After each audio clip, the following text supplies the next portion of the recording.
സമയ വാർത്തയിലേക്ക് തൃശൂരിൽ ഓടിക്കൊണ്ടിരുന്ന ട്രെയിനിൽ യുവതി പ്രസവിച്ചു. ഒഡീഷ സ്വദേശിനിയായ യുവതിയാണ് പ്രസവിച്ചത്. ടാറ്റാനഗർ എറണാകുളം എക്സ്പ്രസിലായിരുന്നു യുവതി പ്രസവിച്ചത്. വിവരങ്ങളുമായി അനീഷ് ആന്റണി ചേരുന്നു. അനീഷ്, എന്തൊക്കെയാണ് വാർത്തയുടെ കൂടുതൽ വിശദാംശങ്ങൾ?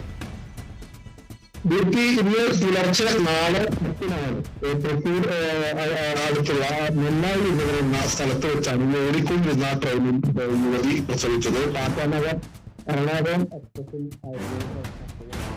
സ്വദേശിയായിട്ടുള്ള യുവതിയാണ് പ്രസവിച്ചത്. ഈ സംഭവ സമയത്ത് ഈ യുവതിക്കൊപ്പം ഭർത്താവും ഉണ്ടായിരുന്നു.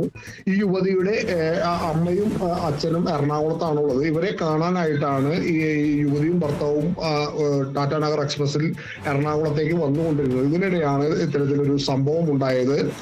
ഈ സംഭവം പ്രസവ ശേഷം ഈ വിവരം ഈ ട്രെയിൻ ആലുവ എത്തുന്നത് വരെ ഇവർ ആരോടും പറഞ്ഞില്ല. തുടർന്ന് ആലുവയിൽ ഇറങ്ങിയാണ് ഈ പ്രസവ വിവരമെല്ലാം ആർ പി എഫിനോട് പറയുന്നത്. ഉടൻ RPF എറണാകുളം ജനറൽ ആശുപത്രിയിലേക്ക് വിവരം അറിയിച്ചു. അവിടെ നിന്ന് നേഴ്സ് ഉൾപ്പെടെയുള്ള വിദഗ്ധ സംഘം എത്തിയാണ് ഈ പൊക്കിൾക്കൊടി ബന്ധമൊക്കെ മുറിച്ചു മാറ്റിയതിനു ശേഷം അമ്മയെയും കുട്ടിയെയും ആലുവയിലുള്ള ജനറൽ ആശുപത്രിയിലേക്ക് മാറ്റിയത്. പെൺകുഞ്ഞിനാണ് ജന്മം നൽകിയിരിക്കുന്നത്.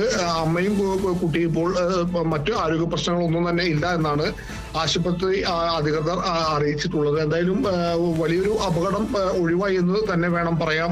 കാരണം നെല്ലായിൽ വെച്ച് പ്രസവം നടന്ന ശേഷം ആലുവ എത്തുന്നത് വരെ ട്രെയിൻ ആലുവ എത്തുന്നത് വരെ ഇവർ ആരോടും ഈ വിവരം പറഞ്ഞില്ല എന്നാണ് എടുത്തു പറയേണ്ട ഒരു കാര്യം. ആലുവയിൽ എത്തിയ ശേഷമാണ് ഇത്തരത്തിൽ RPFനോടൊക്കെ വിവരം പറയുന്നതും ആശുപത്രിയിൽ നിന്നും നേഴ്സ് ഉൾപ്പെടെ എത്തി ഇത്തരത്തിൽ പ്രഥമ ശുശ്രൂഷ ഒക്കെ നൽകിയ ശേഷം ഇരുവരെയും ആശുപത്രിയിലേക്ക് എത്തിയത്. എന്തായാലും ഭാഗ്യവശാൽ അമ്മയും കുട്ടിയും ഇപ്പോൾ സുഖമായിരിക്കുന്നെന്നാണ് ലഭിക്കുന്ന വിവരം. ദീപ്തി, ശരി.